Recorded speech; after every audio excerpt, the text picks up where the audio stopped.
Hello there, everybody. I thought, I shouldn't be doing thinking, but I thought for story time on a Wednesday, I'd do a proper story time like the kids do, and I've seen other people do. Why am I not on screen? You'll see by the clip that I'll stick in, the picture that I'll stick in. I have got the world's worst webcam on this computer. I wouldn't mind. I bought this computer. Well, it's a laptop and it's a gaming laptop and it weighs an absolute ton. But I never realised when I got it that the camera didn't work. It was absolutely pants. But the reason I bought it was for the bigger screen because I'm as blind as a bat and because it had a backlit keyboard. So I never used the webcam thingamabob until it was out of warranty and I couldn't say to them, hang on a minute, this is crap, it doesn't work. So I thought I'd tell a story back in the day when I worked at Butlins, because I don't know if you've seen the blooper I put up, but there's a connection and it reminded me of this, and that was another reason that I started laughing. But back in the day when I worked at Butlins, for those of you in America, Butlins is a holiday camp.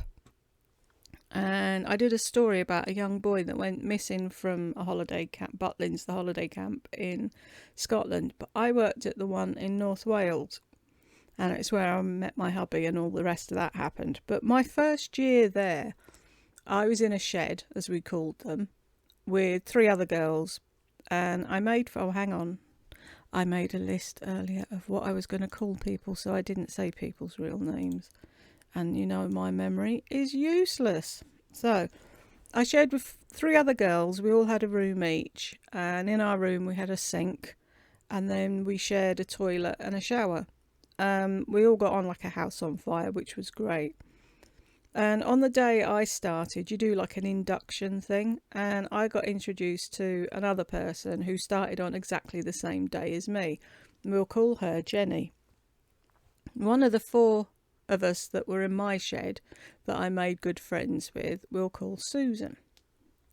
So when I started off at Butlins, there was an ad in the paper in London, so I went for the interview, and the interview was in Leeds of all places. But at that point my uncle had opened up a new club in Leeds and my cousins were up there, and it was my cousin's wedding anniversary, so I went up, babysat for them so they could go out on their wedding anniversary, and I stayed with them and went for the interview. Now I thought I wanted to do bar work because that's what I've grown up doing. But when I got to the interview, he said, "Oh, I'm really sorry, you know, all these jobs are full up, but you could be a cleaner, like a chalet maid type thing." So I was like, "Oh, great, all the jobs nobody wants." And he said to me, "I guarantee you, once you get there, you can swap to another department. It won't be a big deal, and you can move if you don't like it." So I said to him, "Right, I'll hold you to that. If I can't, you're in trouble." So I went, and they called them chalet monsters on camp. So I was a monster for, I don't know, a few weeks, a month.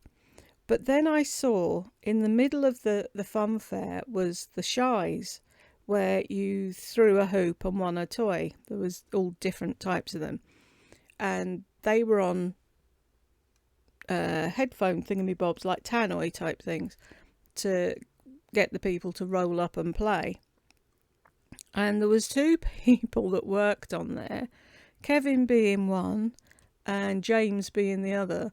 And I used to see them in the canteen and think, who picked them to work there? They looked like they had no personality whatsoever. And I was thinking, I really want to work on there. So I went and saw who I needed to see, did a week in a shop, and then moved because it was part of shop. Why it was part of shops and not part of the fair, we never understood. But eventually I got the job on the shies in the middle of the fun fair with Kevin. And Jenny had a thing for Kevin, and she was desperate for him to go out with her. And so she'd try anything, and she'd hang around after everybody'd left after a party, and she'd be making goo eyes at him and whatever. Anyway, one day Susan and Jenny and I were in the canteen having dinner, and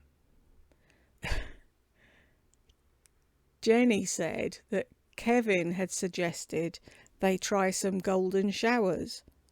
And I was like, well, if you want to do that, you want to do it in his shed or in his shower or wherever the hell. But if I were you, I wouldn't do it. I think it's degrading for somebody to do that to you.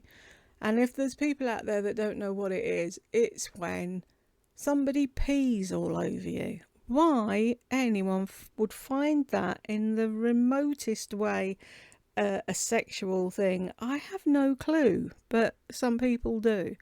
And she was desperate. She'd do anything to get with him. Anyway, she talked about it, and we sort of talked her out of it, or so we thought. And that was the end of that. So then a few weeks later, we were all getting ready to go out for the night. So myself and Susan were all ready to go, and there was no sign of Jenny. So we went across to her shed to knock her and say, like, you ready to go?